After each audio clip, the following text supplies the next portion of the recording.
Welkom terug. Crispian Olver se boek How to Steal a City het mense omgebou. Daarin het hy vertel hoe die Nelson Mandela Bay metro rot en kaal deur korruptes besteel is.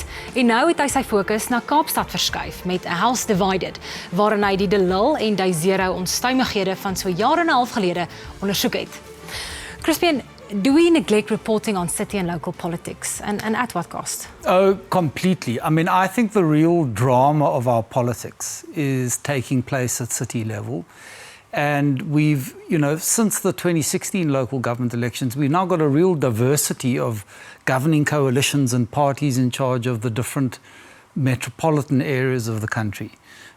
So it's almost like, we've got a laboratory of different coalitions and how they're working and what's the impact they have on the administrations and how those administrations deliver services. So I think we're in a fascinating phase of local government politics. Crispian, given the extent of the research you did and almost reporting as well on the factionalism within the DA, especially in the city of Cape Town, can you tell us why were they caught flat-footed when the water crisis hit? Well, that's partly what sparked my inquiry, because they had known about the water crisis at least 10 years earlier. There was a deal they made with the National Department of Water Affairs when they were building the Berg River Transfer Scheme.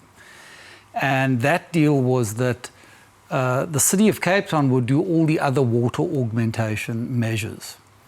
And at the time, Water Affairs had said to them, the city will run out of water in 2019 unless you do new infrastructure or other measures.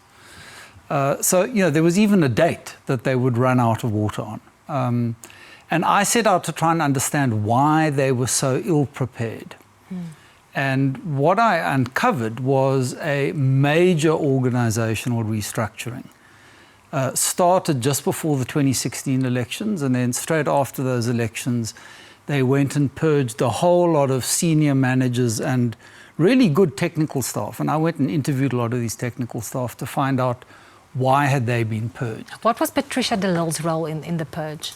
She was quite directly involved. I mean, she had a very hands-on role.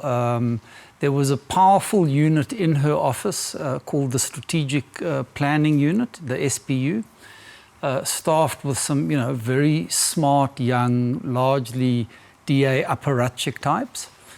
And all policy decision-making in the city was centralized into the mayor's office. She took control of all of the budget decisions.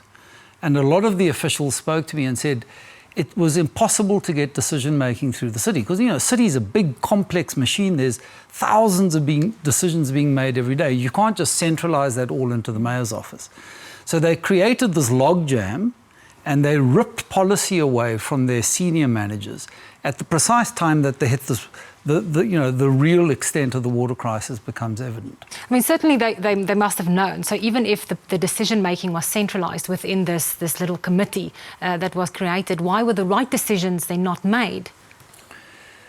These were not experienced bureaucrats. They'd staffed these with very bright policy people who didn't have a long track record in government. So they had the, technically, I suppose they had very complicated, beautiful sounding, almost like McKinsey restructuring programs. But these were not people that ran departments or knew how a city really worked.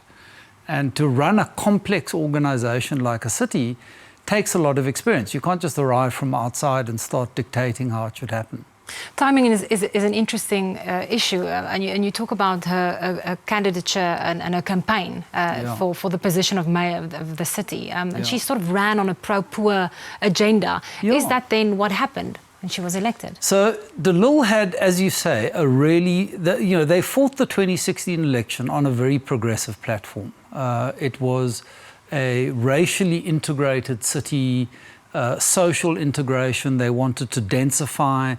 They wanted to bring lower income communities closer into the city centre. So there's some really progressive elements, and at the same time, Patricia did have a very explicitly pro-business, pro-property development stance. So it was an interesting combination of pro-poor but also pro-development. And that election, they won the highest percentage they've ever won in the city. So a big mandate. Yeah, a huge mandate.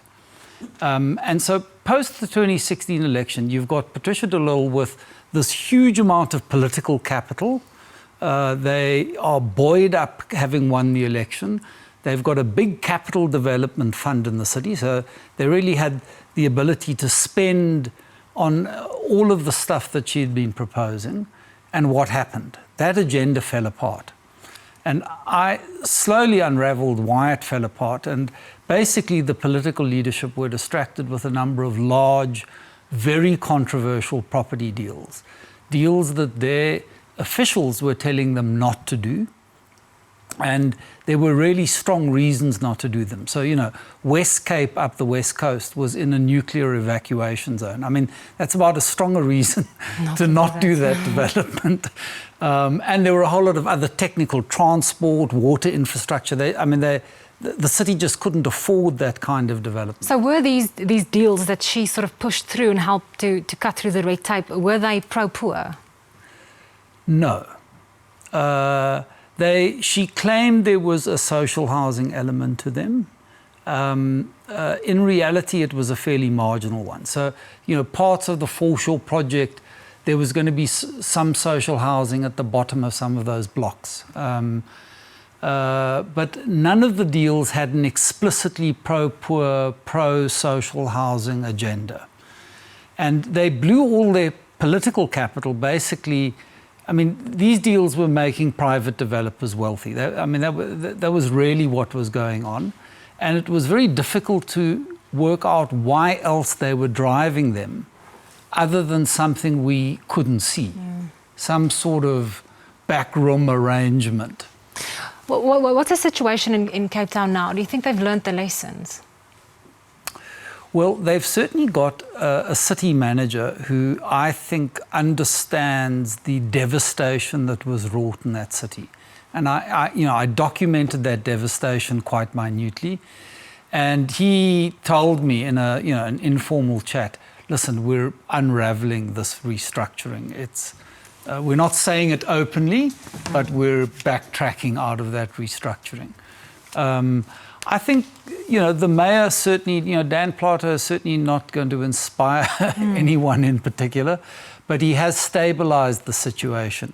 The unfortunate thing is that I think the more conservative elements in the DA in Cape Town used the purge of Patricia to sort of lurch the city administration more to the right.